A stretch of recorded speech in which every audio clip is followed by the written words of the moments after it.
Bon, aujourd'hui, j'ai décidé de vous présenter la recette du pot-au-feu, ce qui n'est pas si compliqué que ça, contrairement à ce que certaines personnes pourraient penser. Alors, j'ai rajouté ma voix sur le conseil de certaines personnes. Je sais que j'ai un accent assez prononcé, mais bon, ça sera quand même peut-être plus efficace avec ma belle voix suave. Donc, moi, je mets des pommes de terre qui seront mises tout à la fin, parce que c'est bien sûr pas du tout la même cuisson que la viande.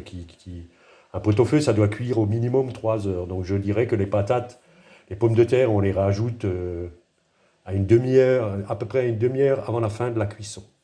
Ensuite, moi, je mets du céleri, du navet, du poireau, bien sûr, des carottes, des oignons, en bouquet garni du thym, du laurier, sel, poivre. Puis ces deux choses bizarres que vous voyez devant moi, ce sont des oignons que je fais griller, presque brûler, et je rajoute du bouillon de bœuf en cubes. Voilà. Alors excusez-moi, je tremble un peu, ça doit être le trac.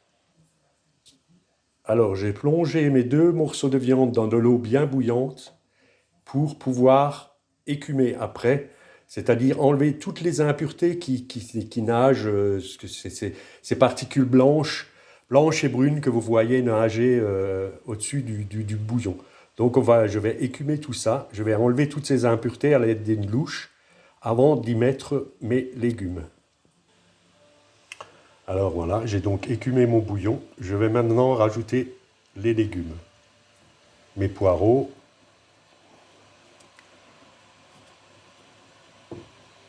mes carottes,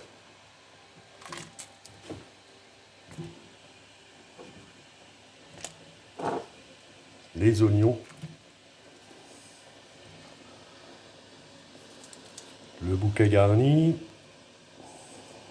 mon bouillon de bœuf, mes oignons, ce qui va donner une belle couleur un peu ambrée à votre bouillon, le céleri,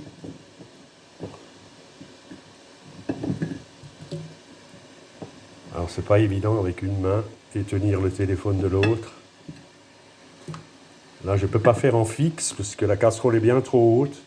Je n'ai pas encore trouvé le système approprié. Voilà.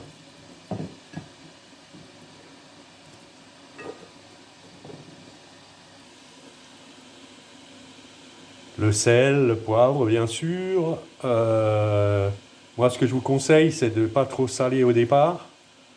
De toute façon, le mieux, c'est de rectifier votre assaisonnement au cours de la cuisson. Donc moi, avec du paleron et du jarret de bœuf, à couvert, je dirais au minimum 2h30 à 3 heures de cuisson. De toute façon, plus. Il faut vraiment que la viande soit tendre. N'hésitez pas à laisser cuire. Vaut mieux que ça soit un peu trop cuit que pas assez cuit. Voilà, je crois on a fait le tour. Je vais couvrir, donc laisser cuire à peu près 2 heures, 2h30 avant de rajouter mes patates. Et puis après, il suffit de dresser en assiette et de déguster. Alors, ce qui est sympa, c'est déguster avec du réfort, si vous trouvez, à la place de la moutarde, c'est beaucoup plus sympa. Voilà, je vous souhaite un bon appétit.